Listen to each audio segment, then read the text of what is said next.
Meet Adam Schwartz. He's on track to make over $10 million with his brand this year. The smartest growing businesses are the ones who have the most at-bats. They make the most decisions because they don't get obsessed and stuck on them. With an Amazon product that blew up during the pandemic, and it changed his life. So we started building some other products, and during COVID, the joke was stay home, smoke weed. Today, he's helping other founders do the same. Having multiple businesses, I would say having partners in each is incredibly helpful.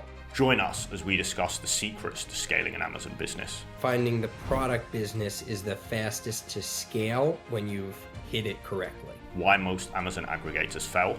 The aggregator thought was, my best strategy is to fire the guy who knows the industry the best, the CEO. And when you should consider exiting your brand versus long-term profitability. I think people underestimate how difficult international selling is. I'm not a big fan of resellers, but I've found some clients have seen success leveraging, essentially in my eyes, it's almost like a franchise. Adam, thank you so much for joining me. Thank you for having me. Happy New Year. Happy New Year to you too. Well, look, I know you've had a long and storied career in the Amazon space. You know, from building Freshy Tech to running Noza today. Can you just walk me through that story at a super high level and talk about what led you to the Amazon space initially? Sure. Out of graduate school, I entered the hospitality business in upselling. I had a small exit there, 2012, 2013.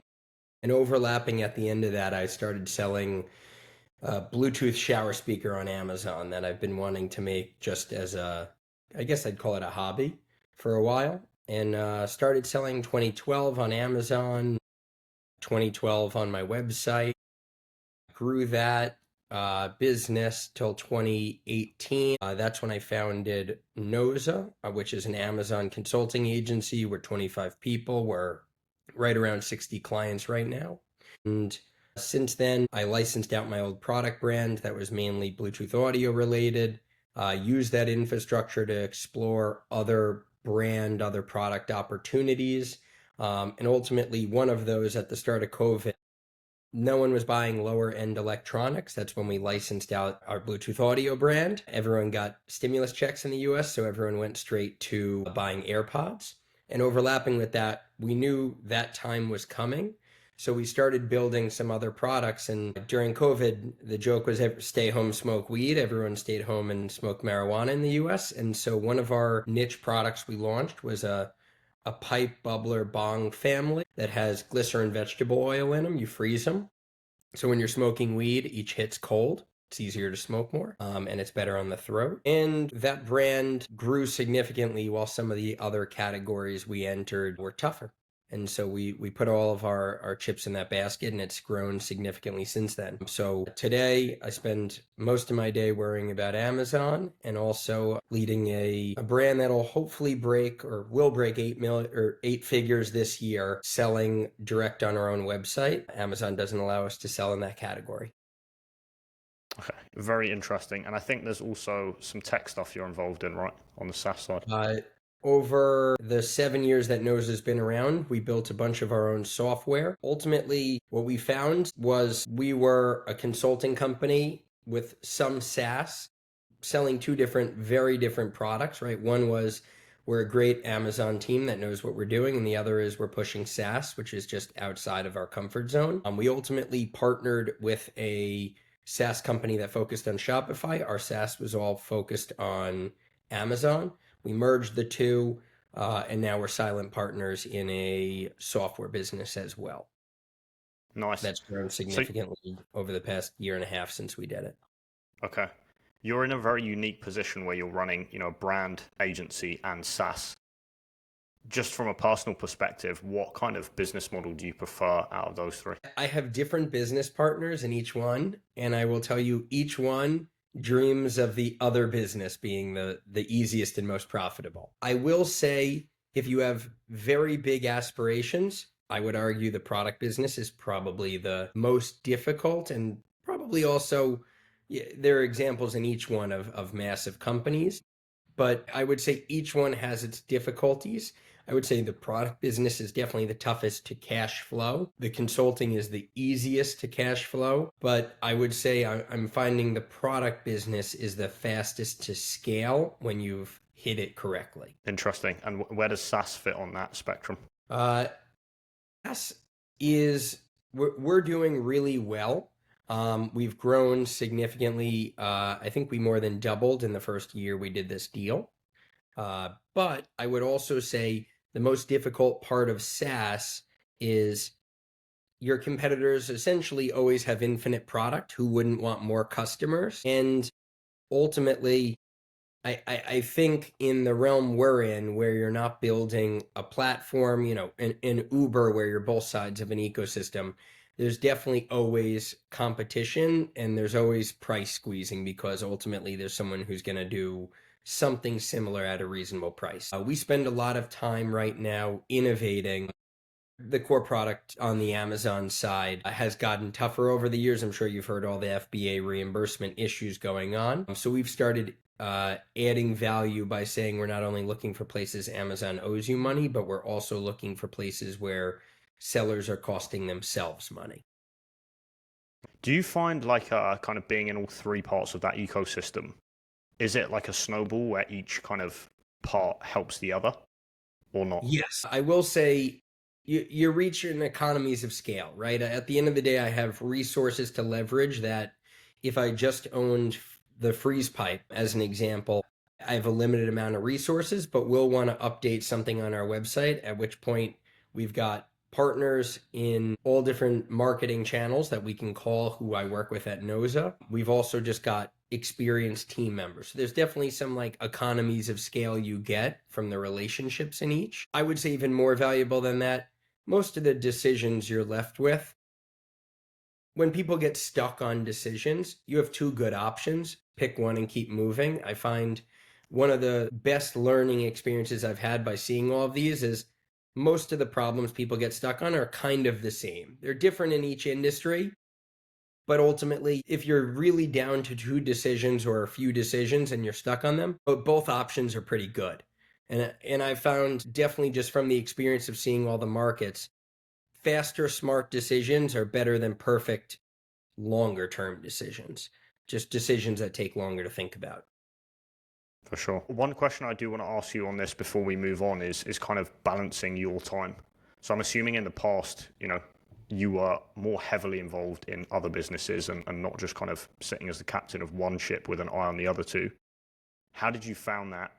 What was the process like in terms of just having partners on all and what's the thought process behind that? Having multiple businesses, I would say having partners in each is incredibly helpful. I know I have people I trust who are really smart watching the business if I'm not. I think that's been really helpful. Is that a must if you're going to do multiple projects? Is it a must? No, I think you'd do less by having no partners. And I think ultimately you want someone who you trust who's going to make wise decisions. Not always the same ones as me. I find that to be very often the case. But again, I think most of the time I'll use the chief marketing officer who's a good friend of mine and he's been a partner of mine for, I don't know, 7 years, something like that, 8 years. Mike and I will make different decisions, but ultimately we're going to get 97% of the way to the same finish line. So if I'm really going to get there, who cares whether it's my decision or his? As long as we're trusting each other's decision making. And also the other thing is once we make a decision or talk about it and we're both on the same page, we live with that decision till we kind of meet again about it. I think that's what throws people off about partners the most. You and I meet, we come up with a game plan, and then you do something completely different because ultimately then you just, I've seen it 100 times because ultimately, how does anyone manage if we think something different's going on? But outside of that, I think partners are really valuable and they're just going to make you do more faster. Did you get to this point where you are today with partners in the business through a process of mess and chaos of you kind of involved more heavily in all three? Yes, the Okay. idea of stepping away from more of the day to day has always been tough. I'll get in the weeds on something that's very minuscule at times. I definitely have my pet peeves in each business that the team members will say I obsess on. One of I'll pick on freeze pipe. An example is when I find stuff on the website that's marked sold out, but we actually have it in the warehouse. Everyone knows it's a pet peeve of mine, but ultimately I think that's the stepping away has taken time and a learning curve. I would definitely say I'm not great at it, but you also have to just have trust in the people who are making the decisions, and that's where I get stuck on. Ultimately, if the decision isn't the same one I would make, that's okay. And that was a long time till I got that realization. Yeah. Okay. I want to touch now on kind of Noza and Amazon, where I want to spend, the majority of the time we've got together. Why did you start this business? Like, what was the thought process of building an agency when you've already been brand side? Sure. When I launched the shower speaker brand, we made every mistake possible and learned by doing. Whether you were talking about malicious or resellers, malicious actors attacking listings, filing fake trademarks, basically new competition drowning you in the market, all of those type of things we learned by doing. I played tennis regularly with my old graduate school professor. I hired him to come do an audit on my brand, Freshy Tech. At the time, we had continued to scale. My formula for growth was more staff, more sales channels, more profit. I definitely think there was some flaws in that model. Ultimately, we definitely overstaffed at one point, and we just thought we can go sell our way through the problem. When I hired him, at the time, we were doing some Amazon consulting work, very minimal. And his approach was, after he did the audit in the business, his take was very smart. He basically said both businesses will be more successful separate. You have some staff that know Amazon, but ultimately are drowning your product business by overstaffing that part of the team. And you have a team that understands manufacturing a product that's overstaffed in the Amazon expertise arena. And ultimately, that's where I started Noza with my old graduate school professor. He stopped teaching after a decade, and he's my partner at Noza. And Freshy Tech right-sized our business while starting Noza as just an opportunity where we said we can keep helping Freshy Tech, but we can go help a whole lot more companies, and it'll help Freshy Tech because we'll get that help at a lower cost because it's amortized by more clients. And to this day, we kind of grew Noza since, and I've been thinking of it almost more as a staffing firm for Amazon expertise than an agency. I think the agency idea, a lot of people got burned by agencies, especially related to Amazon, and so I think it brings a connotation of our team sits there and gives you some advice and lets you drown, or we joke, two kids in their garage. You meet someone who knows Amazon, and then you get dumped on a team that is different than you thought you hired. We're not that. And so we've thought ourselves as a staffing firm. We train our team, and we want every team member to be an expert that you deal with. And then we have some real experts in niche categories. And we call them client service managers' job is to foster the relationship, understand the business, and then leverage all of the rest of our expertise internally. Okay. And specifically, what are you guys doing? Like, what service are you providing for clients on the Amazon space? Sure. I break Amazon down into there's 5 things you can help with. One is everything organic. That's the biggest bubble. What the storefront looks like, the product pages. Ultimately, if you're thinking of it, it's traffic times conversion rate on Amazon. That's unit session percentage is the metric times average order value. And if you're in the repeat purchase category, consumables, supplements, all of those type of things, we have a whole lot of clients in those spaces. I would also throw in purchase frequency. And so we think of everything in terms of that formula. How do I get the most traffic to your listing? There's that pie chart of organic versus ad-based. Short term, it's going to be mostly ad-based.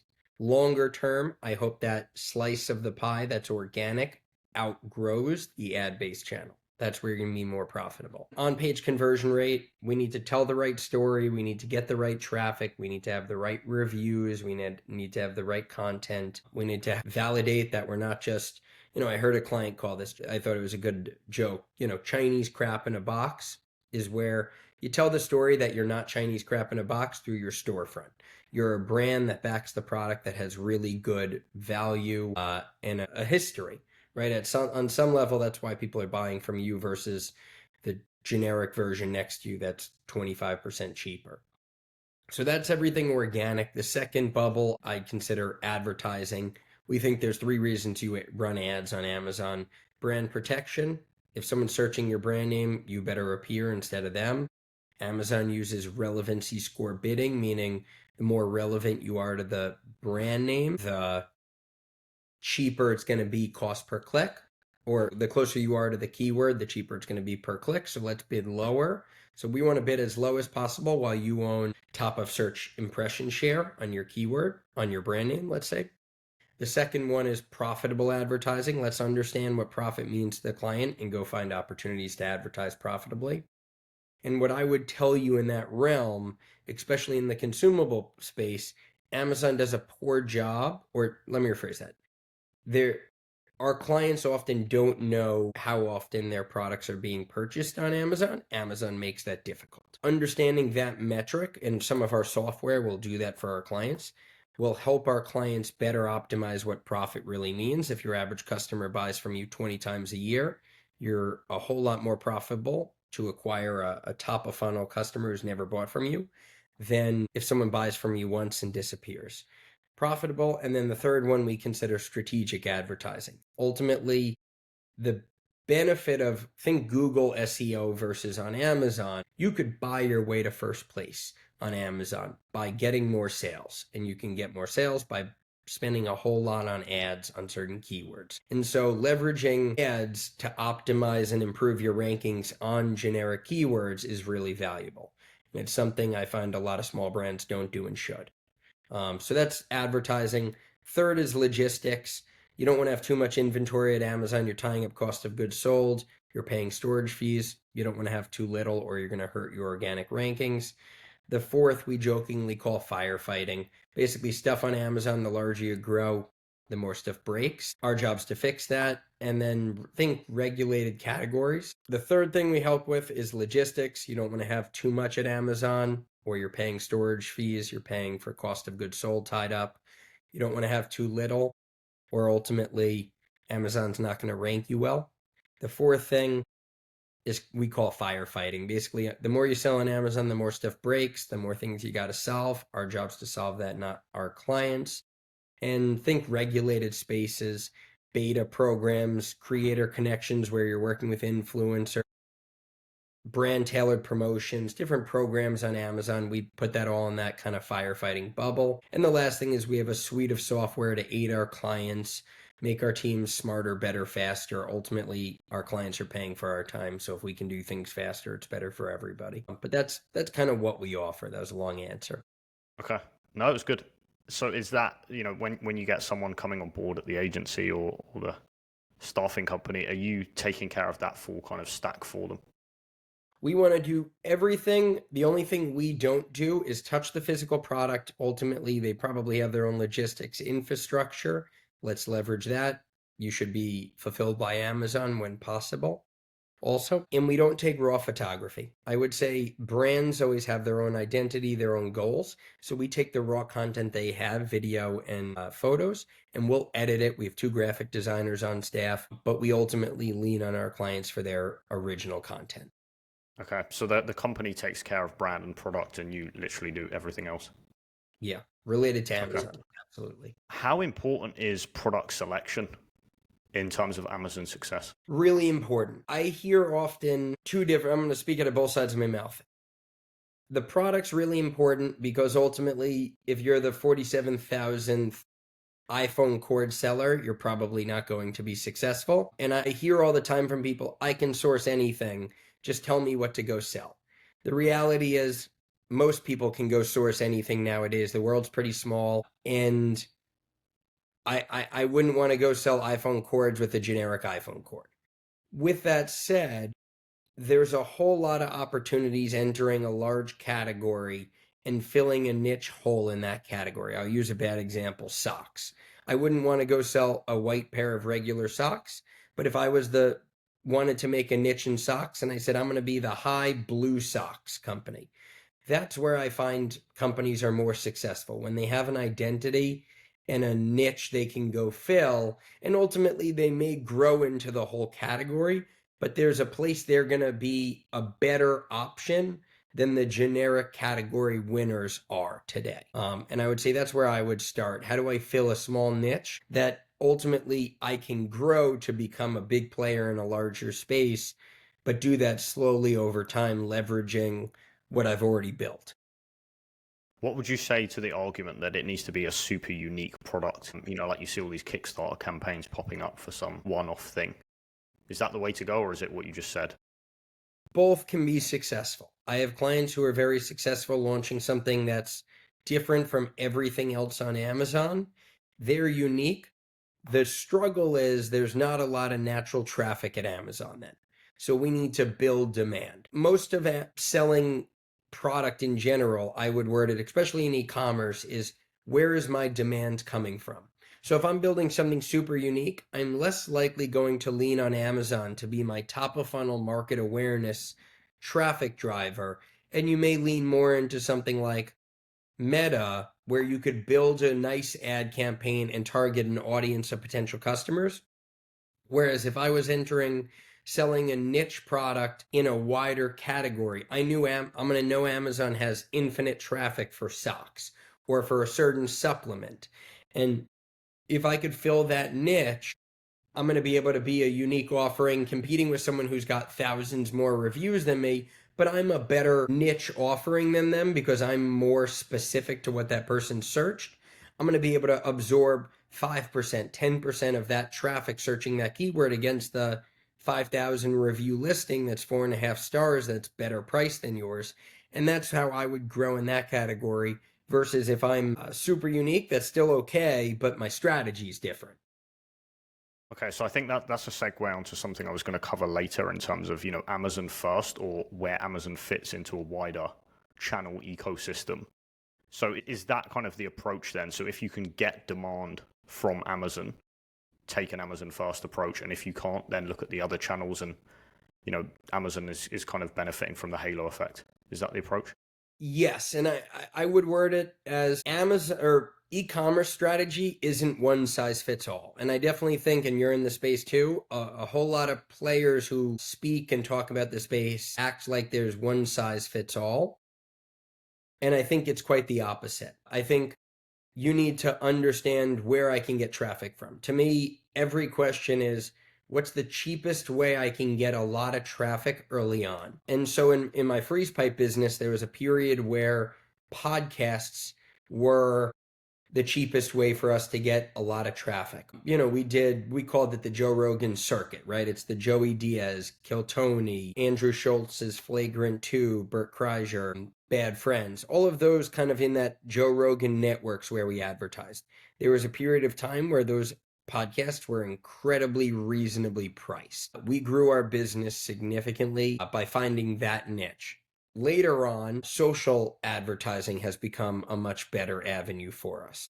So I would say ultimately you need to understand where can I get the most traffic, the cheapest, the quickest. And so once you figure that out, if it's Amazon, I would say lean into Amazon. And I also often break down Amazon as it can be two things.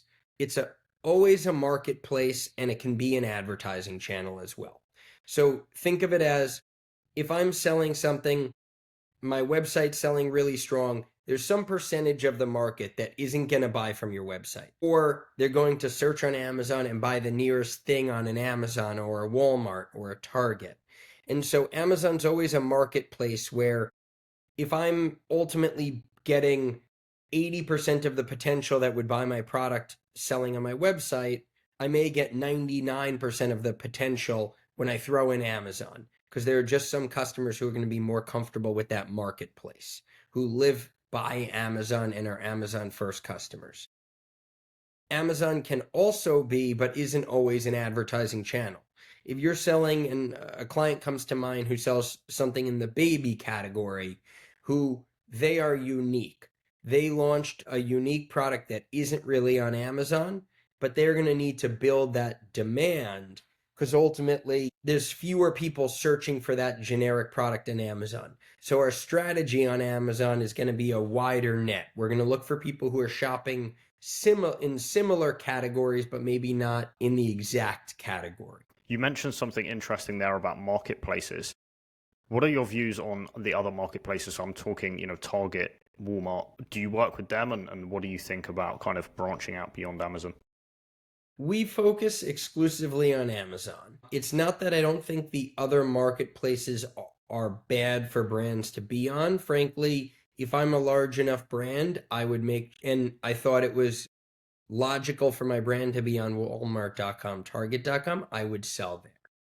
What I've found in this kind of sweet spot niche where our average client's doing a million to 15, we have clients who launch new with us. We have some clients who are nine figures, but kind of that sweet spot. I find that the Walmart, the Targets of the world, there aren't enough levers to pull that justify an agency's cost, and ultimately, you're probably better served managing it internally. Throw up the listings, use the content we've created, maybe throw a few ads up, use a strategy overlapping your Amazon strategy, and manage it internally. Set it up, let it run.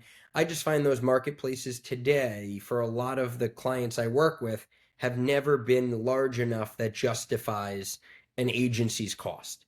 So I just didn't think it was a good route to go for our clients or ourselves. For But I sure. don't think it's a bad place for our clients to sell on if they're looking for additional channels. Okay, that makes sense. And then I think, on a related note, TikTok Shop, where do you think that fits into this kind of discussion? Do you think it's beneficial, and do you recommend it to brands? That is a channel I've had a healthy amount of clients have success on. I think ultimately it's a good place for brands to be. It's not one our agency worries about today, but I would say if you believe a cheap route to traffic is there, I would leverage it. So it's really all about kind of, yeah, where that CPM is lowest, where that opportunity is. That's where you recommend kind of brands go for. And then Amazon either fits in that kind of first place or around. Yeah, it's about defining where's the first place I should advertise, and I think that's the major decision or decisions brands should make. And as you grow, you're going to say, I normally break advertising, right? Top of funnel, never heard of your brand before. Middle of funnel, I went to your website, I know your brand, but I haven't bought. Bottom of funnel, I bought from you previously. To me, the biggest decision you need to figure out, and I think sometimes brands worry about middle of funnel and bottom of funnel before they solve the top of funnel problem, which is I need to get traffic to just learn about my product, go to my website, go to my Amazon listings and buy some from me. You can always get that conversion rate higher on Amazon with middle of funnel advertising going, if my conversion rate's great and I have a unit session percentage on Amazon of 25% on my listing, 75% of people still didn't buy my product. And the best customer to go advertise to is that middle of funnel. But don't solve that problem till you have the traffic and you have some sales coming through top of funnel. So I would say Amazon can always be a great middle of funnel, can be a really great bottom of funnel, and it can sometimes be a great top of funnel. I now want to talk about kind of the evolution of the platform because you've, been working with Amazon for a while. What are the kind of changes that we're seeing today? What are the most common challenges that brands are facing on the platform today? What are the most common challenges brands are seeing on Amazon and how do they solve it? Well, I would say in e-commerce, the largest problem, and I'll then narrow it down to Amazon, is if I think there's a common belief of if I build it, the traffic and customers will come and my product's the best, and here's 17 reasons why my product's the best. That's important. You need a story to tell. You need an argument to make. But once you have that's not the answer to the problem. You need that, but the answer to the problem is now where are the people I need to go tell that story to, and how am I telling that story? So is that video content and advertising on Amazon, and I'm the unique product, I'm a niche product in a busy space on Amazon? I would tell you today, lean into video. That's one of our biggest recommendations to brands. Video on Amazon ads are performing really well if you have a really good story to tell, if you have good content. And so that would be where I would tell you we've seen success. But just kind of going back to the main question and the overall take is just know how am I going to get traffic? Where am I going to go to find those customers? And that can be on all of e-commerce. And then on Amazon, how do I compete? Ask the question, and you got to be honest with yourself. Why is someone going to buy me versus the market leading product that's 4.5 stars, that has 6,000, 8,000, whatever reviews, multiple variation options, comes in way more colors. You need a good story to tell of why my product, and be able to demonstrate that to the customers in a quick manner. Or, and I've seen a lot of brands do this, sell to customers where they're not shopping against 10 alternatives. And so we had a very successful, in my Bluetooth shower speaker days, selling segment with Hobby Lobby.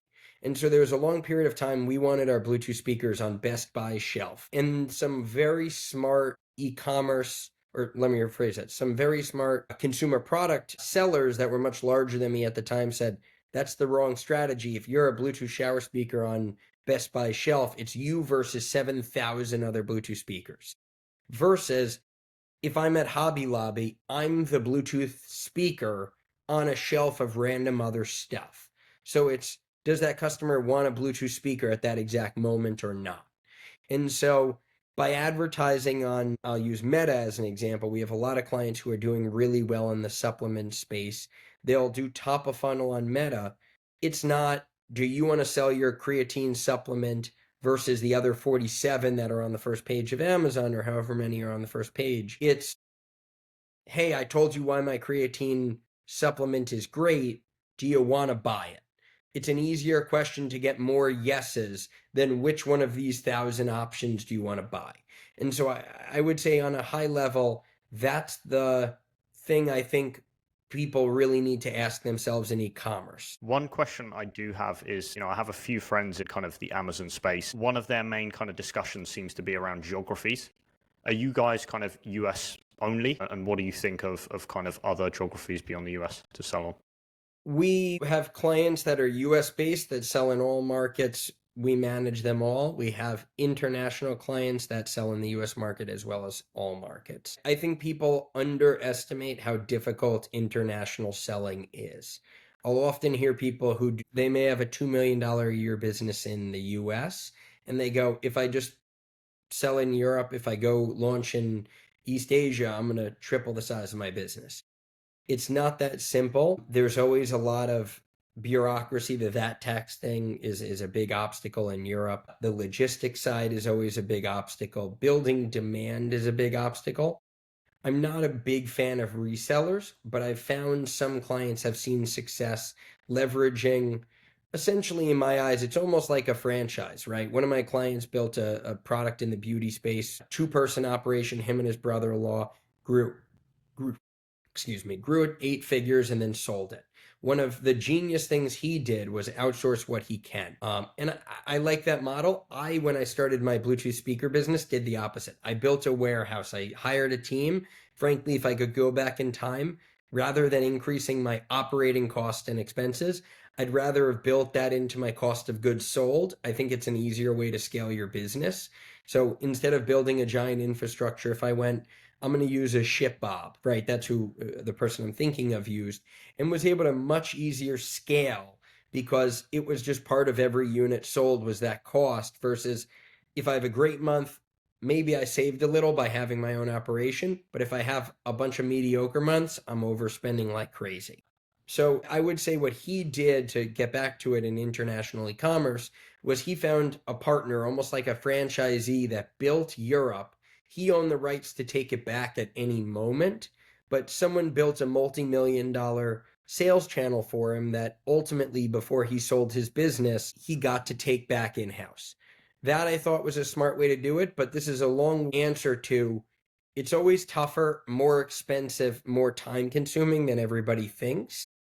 And most often, you'd be better served continuing to invest in your original market and growing. If there's demand in the market that exists, I find that to be easy. And rarely is there not demand in the market you're in. It's just you need to find it. What do you think are the biggest trends kind of in Amazon today? Going forward, we're filming this in January 25. What are the things brands need to be doing this year or focused on this year? So I've personally made a shift, and I also think most brand owners should be doing this. Cash flow is king, I think. I spent many years chasing the idea of selling my business and watching the Amazon aggregator market grow and helping clients sell to them. I had several clients who did sell to them. Almost all of them ended up mediocre experiences or bad experiences for the clients who sold. I think the aggregator market, I worked with, I'd say, half of the top 10 players in the space. Almost all of them are closed or gone or consolidated now. And I think their flaw was I have a client who works in the game space. He's lived the past 20 years selling kids games. He sold to an aggregator, and the aggregator, or he sold part of his business. He has multiple brands. The aggregator thought was, my best strategy is to fire the guy who knows the industry the best, the CEO, and hire a 22-year-old with his MBA who got out of school a week ago to run that business. Listen, I was that same person. I was 22 and entering the world and thought I knew everything. And what you learned was there's a whole lot of expertise that founder has that the right out of MBA school doesn't have. And so that's where I think a lot of these logical strategic decisions fell. One of our things is success by 1,000 cuts. You got to make a lot of decisions in any business, in any of the three businesses. The smartest growing businesses are the ones who have the most at bats. They make the most decisions because they don't get obsessed and stuck on them. I find the worst CEOs obsess about a decision that frankly is going to end up 97% of the same place if you make it or not. If you're that obsessed with one decision, your options are both pretty good. One client of ours, we had probably 8 meetings with them and our joke was they probably spent $20,000 collectively of internal management time thinking about raising their price $1.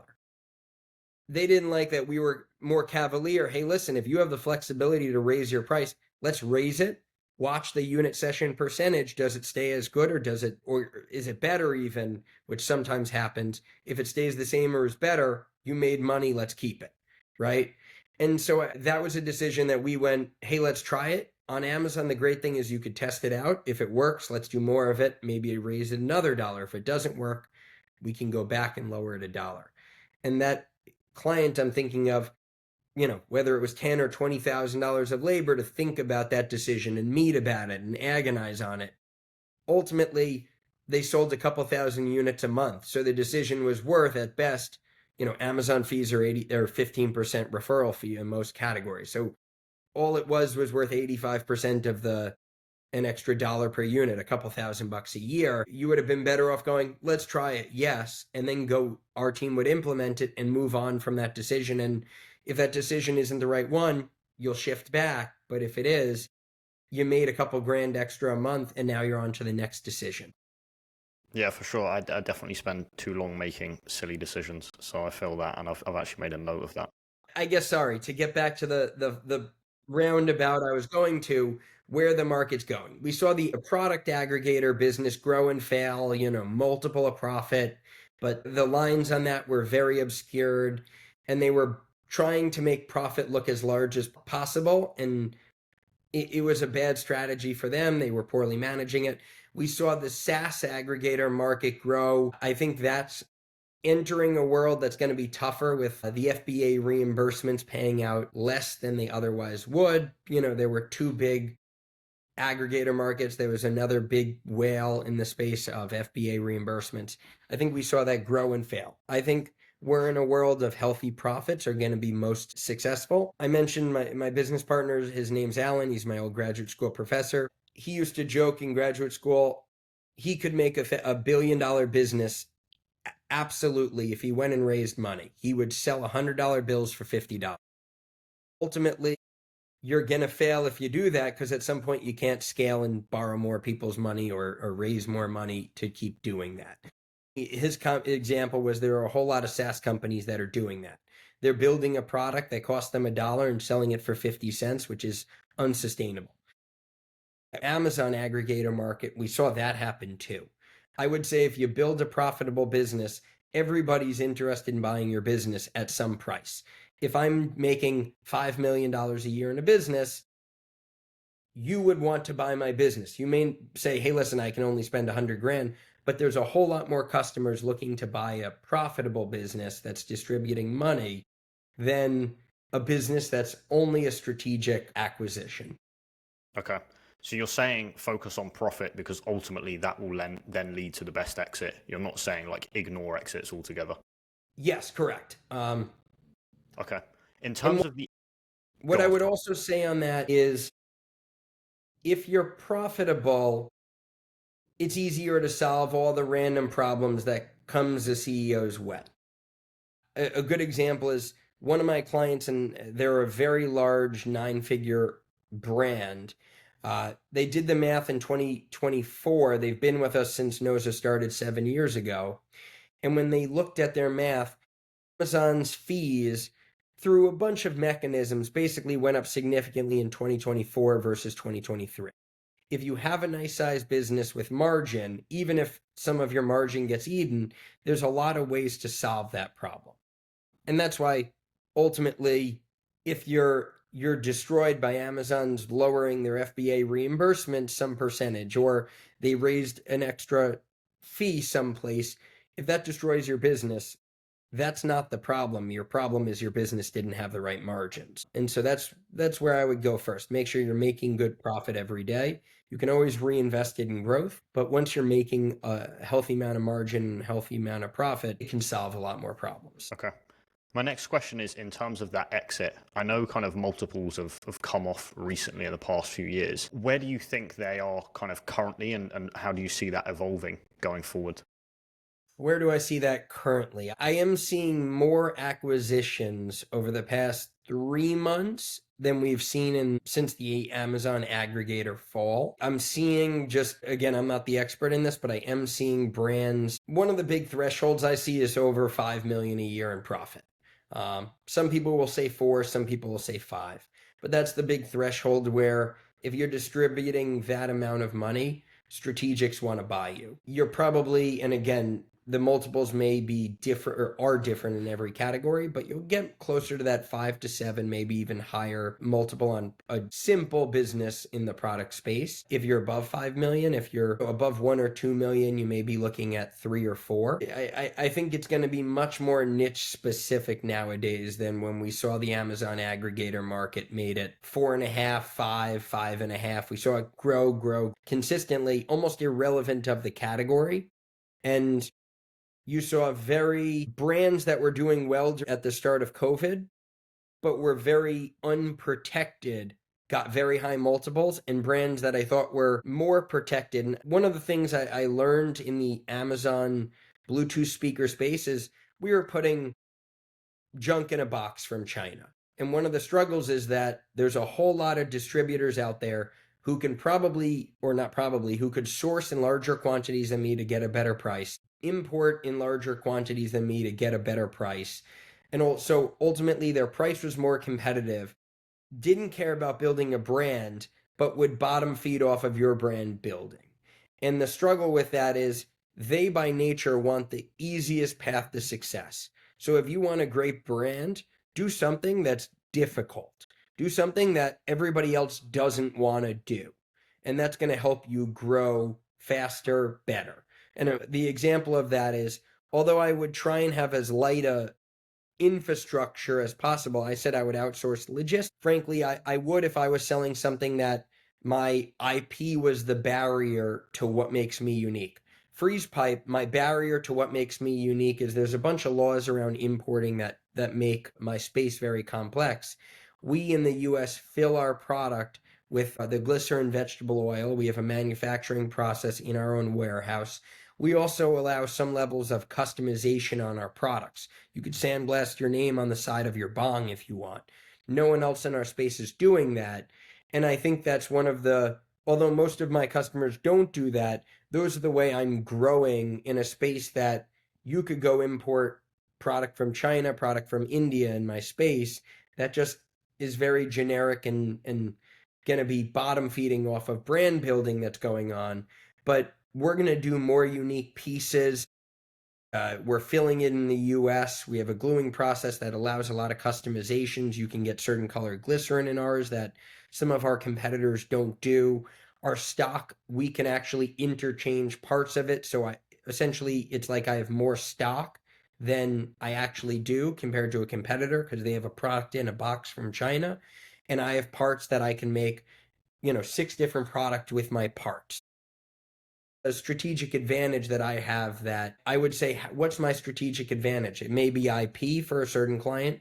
It may be a process. It could be a relationship in an industry they have. They may have a 1 million-person email marketing list. In your world, that's going to be their secret sauce to why they're going to do better than someone else. Okay, that makes complete sense. My final question is in terms of, people getting started in 2025, what would you say to, people who are looking at an Amazon only business?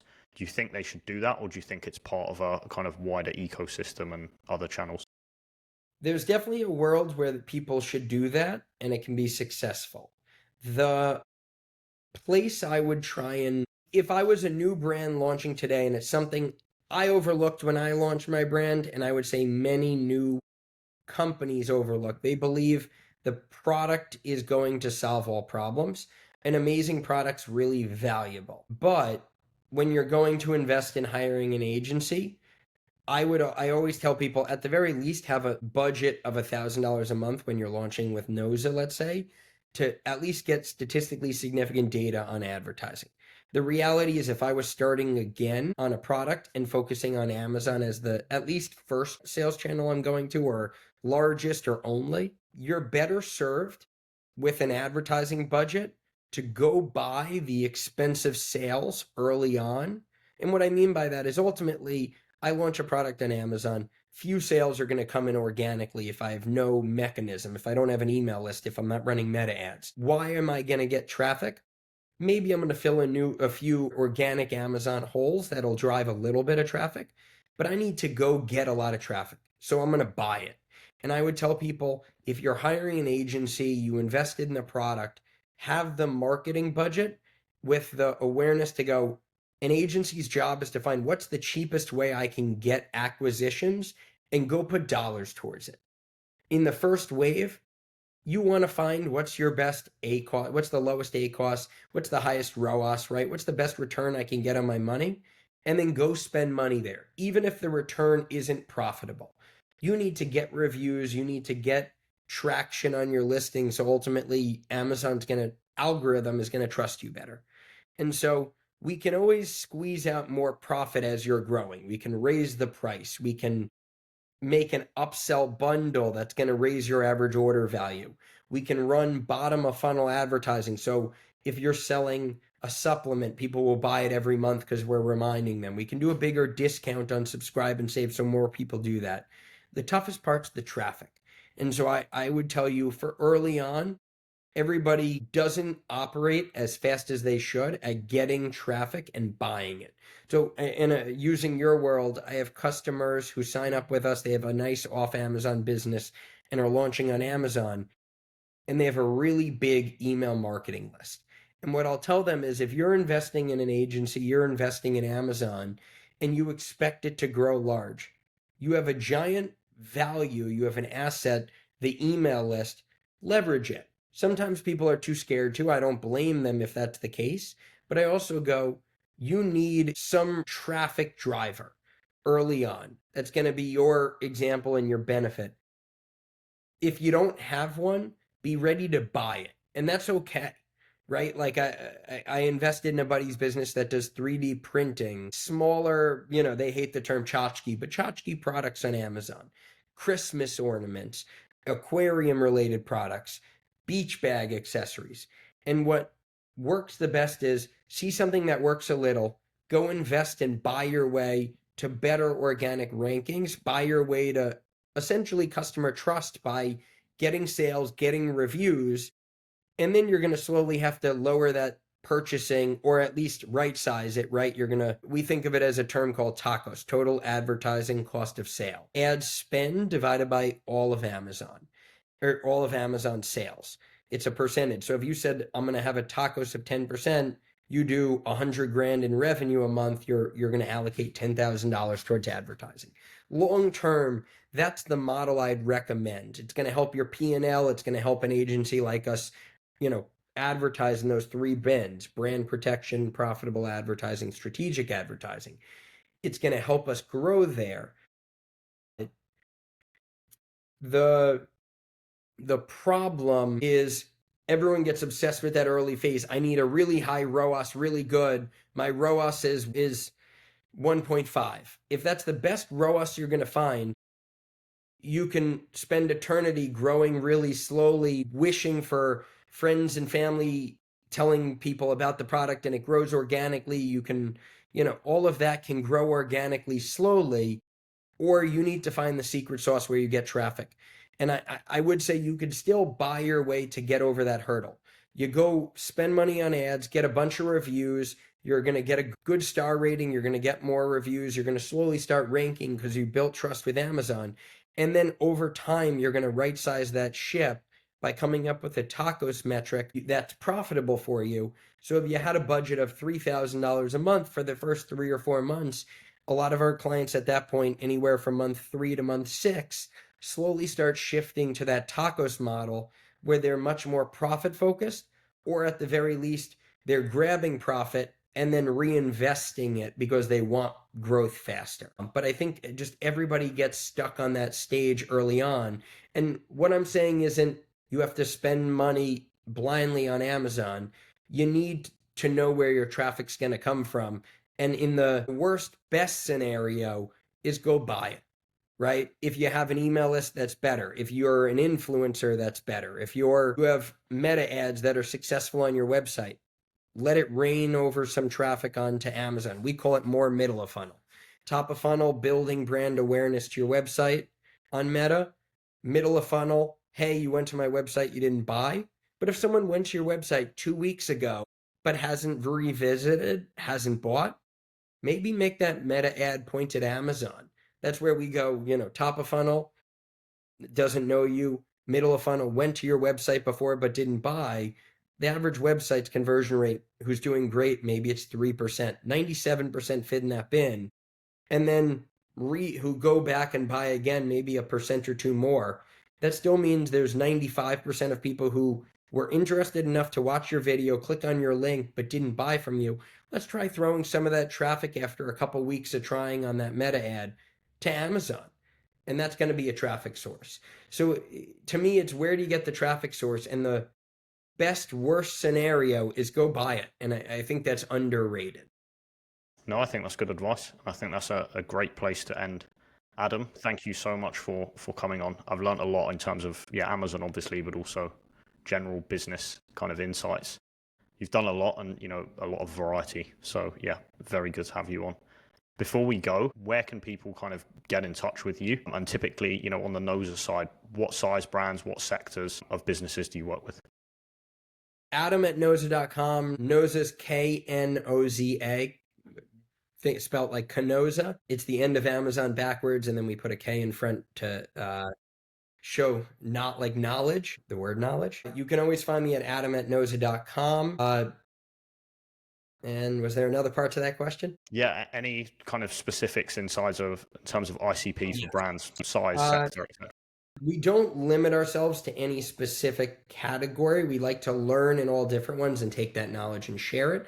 We have a lot of, I'd call it supplements, consumable beauty. We have a lot of baby, outdoor, just from my background, tech as well. So we do play in several of those niches, a lot of regulated spaces. So we have a lot of experience there just because it's difficult for new launches there. I would say the average one of our clients is anywhere from 1 to maybe 10 or 15 million. We do have new launches.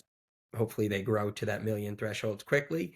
We have some larger brands as well that we've grown with, some that have hired us as well and just have continued to work with us. But definitely, I think the opportunity is best if you're a smaller operation, right? And you think of us as a staffing firm. Ultimately, someone's got to worry about Amazon. And it could be an internal team member. It could be, right, a director of e-commerce can spend part of their day on their website, on Amazon, on if you're a larger brand, or they can spend a little bit less time there, think more high picture, delegate some of the legwork to our team. And or if they're a one-man operation, that's also great too. We have a lot of clients who are, CEO, main operator of the business, and they have 100 hats to wear. And so if they can have a reliable team member, all of our agreements are at will, because our take is we should add value every single month or fire us. We basically log all the work we do for complete transparency. So you should know everything we do. You would never hire an employee who wouldn't tell you what they're doing.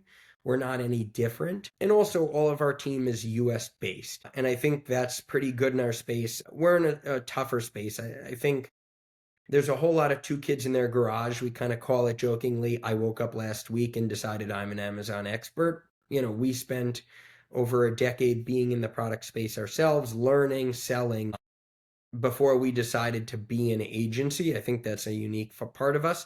And I tell people, make sure the pricing model's right for you. Also, go look at their LinkedIn, because I often hear, well, this other agency promised me their team members were all ex-Amazon experts, and there's 40 of them. And if you look up their brand on LinkedIn, there's one guy. Make sure their LinkedIn shows they have a similar amount of employees to what they tell you. And, know what you're buying. I think that's the best way to word the agency model. Know what you're buying, and then have the ability to keep them honest. If you're signing a year-long agreement blindly, you don't have the ability to keep them honest. They can deliver poor service and you're stuck with it. Make the contract keep them honest, make the terms keep them honest. Like that. And I think there is a lot of cowboys in the agency space, right? Yeah. Do your You know, homework, guys. Okay, Adam, thank you so thank you much. for I will put having the me. contact info below. But yeah, Adam, thank you for coming on. It's been great chatting to you. Thanks for having me. We'll talk soon. Cheers.